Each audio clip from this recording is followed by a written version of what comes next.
Good morning, Tanj here. Welcome to Friday, the 22nd of March, 2019. If I haven't met you before, welcome to Rapid Fire Friday. And if I have met you, welcome to Rapid Fire Friday. This is where, as a peak performance coach for real estate principals and teams, Kate Ashton, bam, straight off the gate. Again, how are you, my love?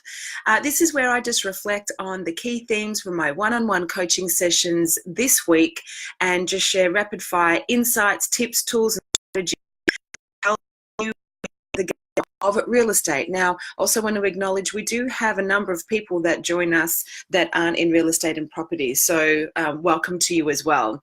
G'day, Rick. Great to have you here. Ben is here too. So I appreciate that you have joined. G'day, Ben. Thanks for hanging out with us for this Rapid Fire Friday. The intention behind these sessions is I know a lot of you maybe don't have the resources to invest in a one-on-one peak performance coach, but you may have the same, challenges or issues that you're dealing with. So why not share what a lot of the clients that I'm working with are dealing with and share some of the tips that I give them to help you as well. Now, if you can hear and see me okay, g'day Team Ainsworth, can you please give me a thumbs up if you can see and hear me okay, because we've had a bit of a challenge with our internet of late. So if you can see and hear me okay, give me a thumbs up, smiley face, or something that I know that the quality is there. G'day, awesome, thank you. Questions? Let me know on Facebook, because that's where we've had the biggest challenge. Now, let me ask you, are you suffering from saloon door syndrome? And you might say to me, Tanj, I can't answer that because I don't even know what the hell that is. Here's what it is.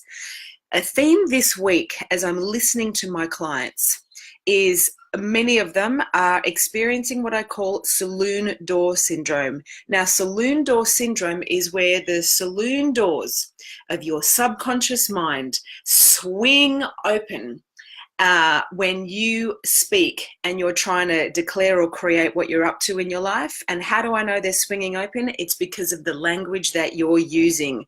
G'day, Kelly. Great to have you here as well. The saloon doors are swinging open and they represent a lack of commitment. How do I know there's a lack of commitment and that what you say you are unlikely to fulfill on? It's all because of the language you use. If you're using language like maybe, probably, hopefully, I'll try, it just lacks commitment. And the subconscious mind, just the saloon doors are swinging open. We think we're saying what we're going to do and it sounds good to us. G'day, Phil Harris. Good morning. Look at you. And Brendan. So we think we know what we're going to do. We say what we're going to do, but our language lacks commitment. So if you hear yourself say, hopefully, probably, maybe, should, I'll try, I want you to catch yourself and get that you just lack commitment before you even try. And that's like your subconscious saloon doors giving you permission to not really go for it. Does that make sense to you? Language is everything. I'm a master practitioner and trainer of NLP, which means I am fascinated by the relationship between our thoughts, words, actions, and results. And let me tell you, the kind of language you use really highlights to me as a coach whether they're committed and you're more likely to take action and fulfill on your promises and have integrity with your word or not. And there's a very strong theme around people having a desire for what they want to do and achieve and whether they actually fulfill on it. So how do you know if you have saloon door syndrome? Listen to the language that you're using to describe you taking action on your commitments. If you're saying try, maybe, hopefully, probably, should, you're going to fail before you begin, okay? So catch the language, and also if you're working with colleagues and you hear them saying it, but you know fundamentally they're committed, just ask them, try, you're going to try and do it?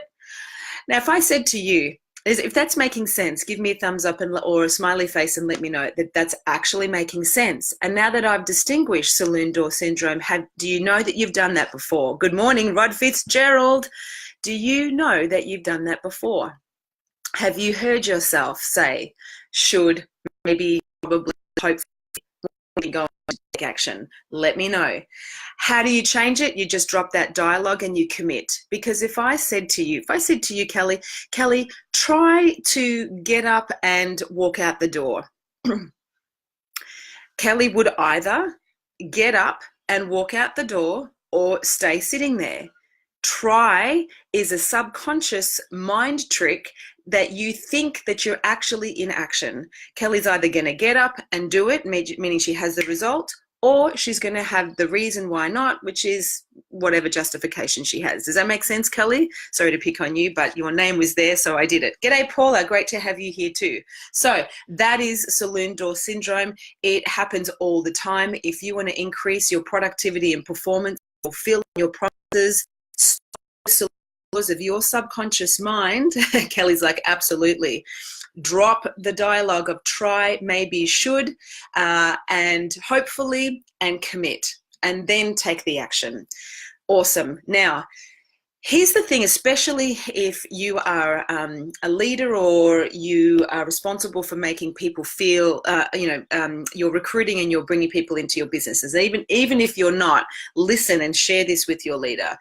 The importance of making people feel special is off the charts. I had a couple of conversations with principals this week who hadn't really thought through. So they've procured the person that they want. They've got the leading listing selling agent or the BDM or whatever it is. Good morning, Grant Mullen. Great to have you here. Happy Friday. So they've attracted the person that they want to work with. Awesome. But they haven't thought through what are they going to make that person's experience like for that day, for that week, that month. So they haven't through the desk space, the ordering of the business cards, the ordering of the mug, a plant on their desk, morning tea for the team on their first day, their induction program, sharing the company philosophies. Is there an operations manual? Have you got their email set up? Are you making them feel special? And have you as a leader planned your time to give them a great first day, second day, third day? Check in with them. What is their day one like? What is their week one like? What is their first month like? First 3 months, 6 months, and 12 months. And here's the interesting thing that I find anyway. And if you can hear and see me okay, please give me a thumbs up so I know. And if this is making sense, give me a hell yes. That would be great too. And if you're watching this live, type in live. If you're watching the record, please type in record so I know when this message is connecting to you. Thank you, Rod. I get to see you soon. Yay, I'm on my way to Sydney tomorrow. So here's what I find interesting. CoreLogic RP Data's research shows that a vendor's confidence in agent choice, the moment they sign the authority to the moment the house is sold, their confidence drops. Thanks, Rod. Hell yes. Their confidence drops by 47%. This means that many agents are out there seducing the clients, figuratively speaking, getting the business, over-promising and under-delivering. An example of that is saying they're going to be at all the OFIs and then they're not. They start sending their assistants. Now, there's nothing wrong with that unless you promised the vendor that you were going to be at all OFIs. That's where you start to lack integrity. That's where their confidence in you starts dropping. So isn't this interesting? You work hard to get the client, yet 47% confidence drops in most clients, which means half of the clients that are working with agents will never work with them again. Absolutely crazy, because you've got to reinvent the wheel. The same situation is happening with leaders and team members. G'day, Jen and Love Magnetics, come back more. Same thing. We are hiring great people. We're procuring them from other agencies and other brands. We get them, awesome. And then we don't think about giving them a high quality experience. And I think it's a shame. And guess what? Their confidence in your brand, their confidence in the decision they've made. Hi, Jen. Their confidence in you and their future diminishes. So please, leaders and those that are responsible for helping team members join your business, think through their experience. Make them feel special. And don't just do it on day one. Strategically diarize. A breakfast, a morning tea with the team, time with all the team members in the business. The leader must check in at least half an hour each day in week one, I say, or their direct manager. And then you want to make sure you've got formal follow-up after week 1, month 1, 3 months, 6 months, and 12 months. Does that make sense? Have you had a really crappy experience when you've joined a job? Have you ever started working at a job and like they clearly didn't give any thought to, you know, what your desks should look like, or whether your email is set up, or whether your computer's ready to go and your business cards are done and you've been introduced to the team? Or was it just sink or swim?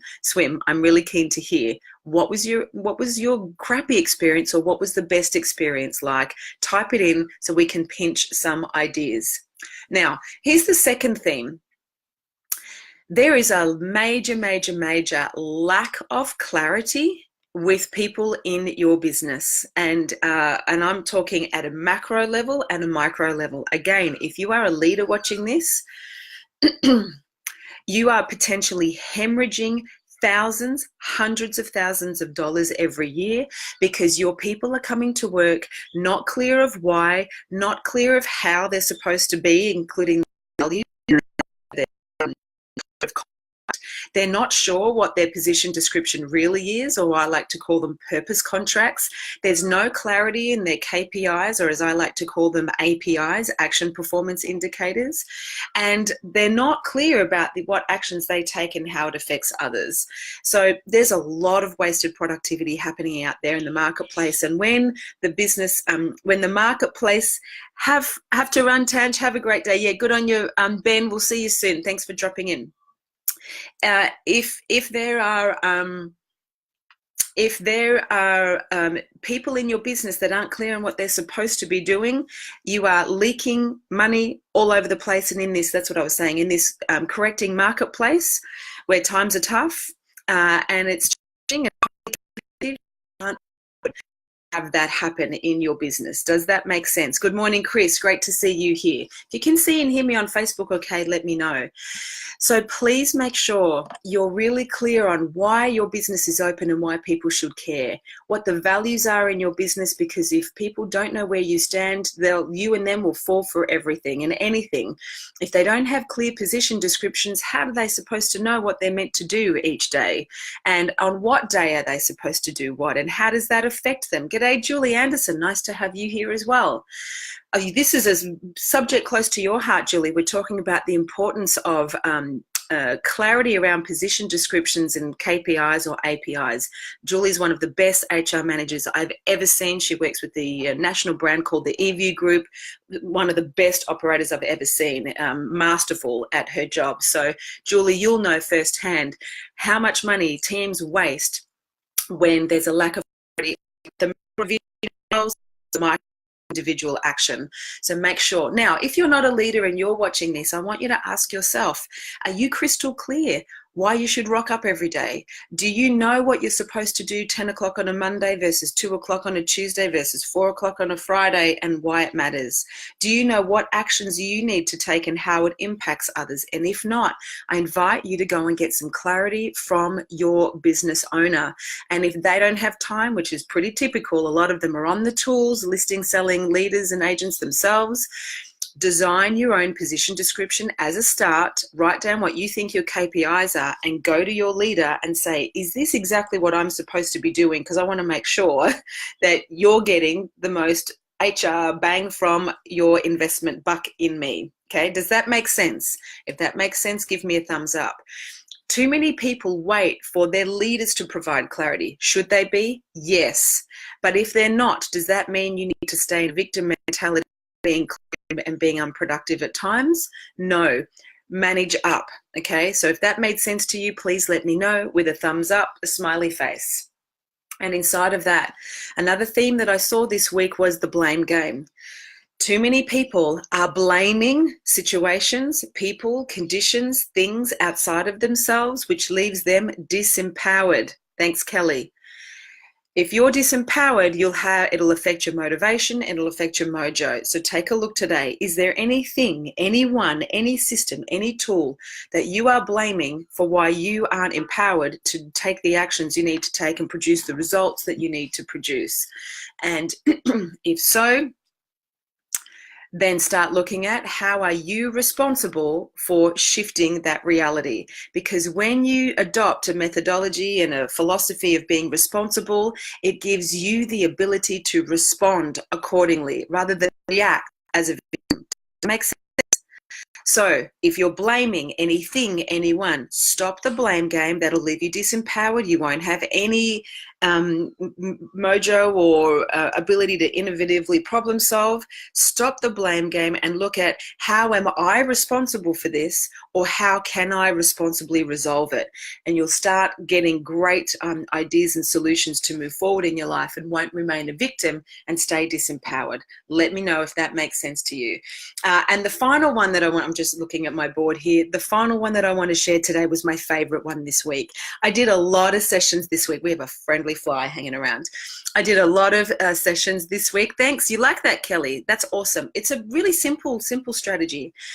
As I said 3 times now, a lot of sessions this week around unleashing your alter ego. If you missed the episode on Mindset Mastery Monday, please go to tmjcoaching.com.au and watch it on the TMJ TV menu, because it is a simple exercise for you to unleash the empowered persona within. It was phenomenal to work with people who are feeling like they're not fulfilling their potential, stuck and oscillating in their business and life, and they got to really see under the hood what's going on in their subconscious mind and how are they sabotaging themselves. And we created a character, we created a persona down to the physical, mental, emotional and spiritual elements, and they got to name it, and that makes us disassociate from that persona so we can see it separately. Then they got to create their alter ego. Said in another way, who do they want to be? How do they want to act? And I asked them to think about people that they admire or aspire to be like. Each person could think of someone just like that.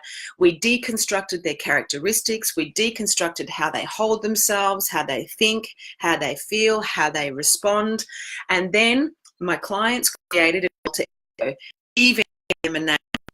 And the practice here is, when you wake up in the morning, you consciously choose which persona you want to embody. Do you want to embody this victim and disempowered person carrying a lot of baggage, feeling demotivated and unfulfilled, procrastinating? Or do you want to embody the qualities of someone that is just on fire, producing results and seemingly having it all together in a great life, both personally and professionally? Which one? I know which one I'd prefer. So if you want to know how to do this for yourself, then, as I said, jump on to tmjcoaching.com.au, go to TMJ TV and Mindset Mastery Monday. Unleash Your Alter Ego is there. And the simple practice is, you wake up in the morning, you draw an imaginary circle on your floor, you define it as the name of this alter ego you've created, and you step in and you ask yourself, what would that person do? And it's ironic how much and how quickly you get access to thinking, feeling, being, acting, and producing results in a very different way to the person that you were yesterday. So I hope you found those tips useful. Please let me know. Give me a thumbs up or a smiley face. And also, that was powerful. Thank you. I've even got my mum to unleash hers. Awesome. So you did yours, Jen. That's fantastic. I'm keen to hear, what did you learn from that? Do you know what, Jen, thanks for saying. Thank you, Love Magnet, another inspirational talk. Create the most beautiful day. That is the intention, my love. You too, you always do. Please don't underestimate that last one, unleash your alter ego, because here's what I know for sure as an NLP trainer as well. We become what we think. So be careful what you say, because you are listening. We have 6 to 9,000 thoughts. Of the thoughts that you're going to have today, I'm going to have today, guess what? They're going to be the same as yesterday. And guess what else? 80% of those thoughts are going to be negative unless we interrupt the neurology, the automatic responses that are going on in here, and start telling a different story. Speaking of stories, here's my invitation for you today. Be the author, not the story. Start telling yourself what you really want to achieve for your life. Start telling yourself a positive story rather than negative crap that I know many of you are telling yourself, because everything you think about comes about. As cheesy as it sounds, it is true. I want nothing more than you to be happy and deeply fulfilled. If you need a hand, if you need a raft, please DM me, email me at Tanja, Tanja, at tmjcoaching.com.au, and let's hook up a complimentary 20-minute discovery session, and perhaps start to breakthrough results in areas where you've maybe been stopped or oscillating for a really long time. I love you. Thank you to those of you that have joined me, spent a little bit of time with me today. I hope you found it useful. If you've watched this live, let me know by typing in live. If you've watched the record, type in record. Let me know if it's useful. And also, if you have a particular challenge, problem, issue, or concern, whether it's personally or professionally, let me know and I will provide the best A to your Q that I can, and it will remain completely anonymous, and I won't mention you or the brand or company you work with, okay? I just want to give you access to live a life you love. So, Jojo Morris, we're about to wrap up, but thanks for joining. Watch the record. I love you. Thanks for tuning in. Please reach out to me. I'm here for you. Have an amazing Friday. Have an awesome weekend. I'm off to Sydney to facilitate the DEXA Leaders Forum and then MC the in the fourth one. Yay! Love my life. Go well. Be great. Think good thoughts. Speak good words. Stop those saloon doors from swinging and go and live the best life ever. And remember, treat people nice. They need it. Lots of love. We'll speak soon. Have an amazing weekend. Thanks to you. See you guys on Facebook on Monday for Mindset Mastery Monday.